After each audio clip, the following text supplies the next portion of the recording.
জানার কথা, মানে আজকে একটা অ্যাক্সিডেন্ট এরকম হওয়ার পর আপনারাও ছুটেছেন। দেখুন, আমার পরিবারই হোক বা অন্য প্রতিবেশী বা যে কেউ হোক না কেন, কারো মৃত্যুই আমাদের কাছে কাম্য নয়।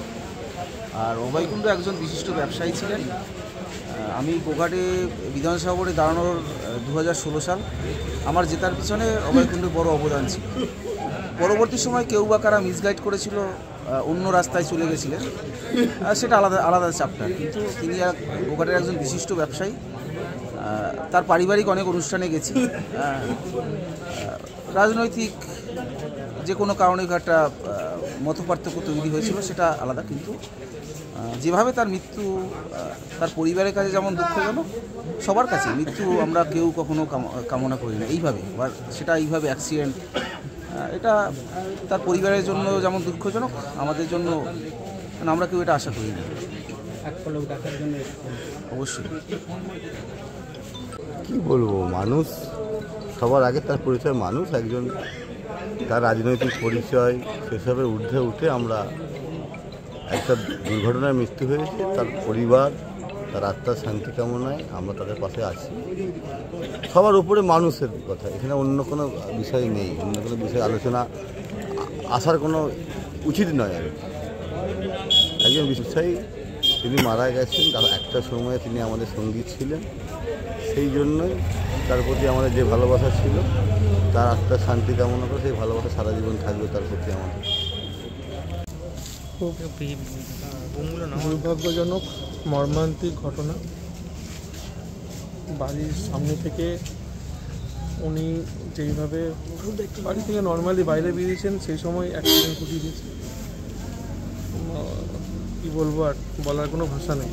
দাদা, বর্তমানে উনি কোন দল করতেন? উনি বিজেপির সঙ্গে যুক্ত ছিলেন, আগে তৃণমূল কংগ্রেস করতেন, তারপর আমার হাত ধরেই বিজেপিতে জয়েন করেন 2020 সালে। আপনারা এখানে কে কে এসেছেন? মানে আমরা এখানে আছি, সবাই আছি, আমাদের কার্যকর্তারা এখানে আছে। আমাদের প্রাক্তন জেলা সভাপতি, যার নিজের ভাই আছে, উনি আছেন অসিত কুণ্ডু। কীভাবে চিনতেন যদি বলি? উনি আমার অঞ্চলেই বাড়ি, আমি যে অঞ্চলে বসবাস করি ওই অঞ্চলেই বাড়ি, এবং ছোটোবেলা থেকে চিনতাম, পলিটিক্যালভাবে নয়, নর্মাল মানুষ হিসাবে ছিলাম, পলিটিক্যালভাবে অনেক পরে ছিল।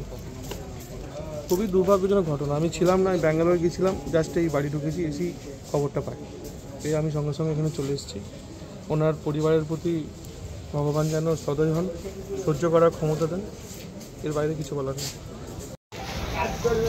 অভয়দা তো দীর্ঘদিন আমাদের ঘটনার বাইরে ছিলেন, পরবর্তীকালে তিনি আমাদের মতাদর্শে বিশ্বাসী হয়েছিলেন।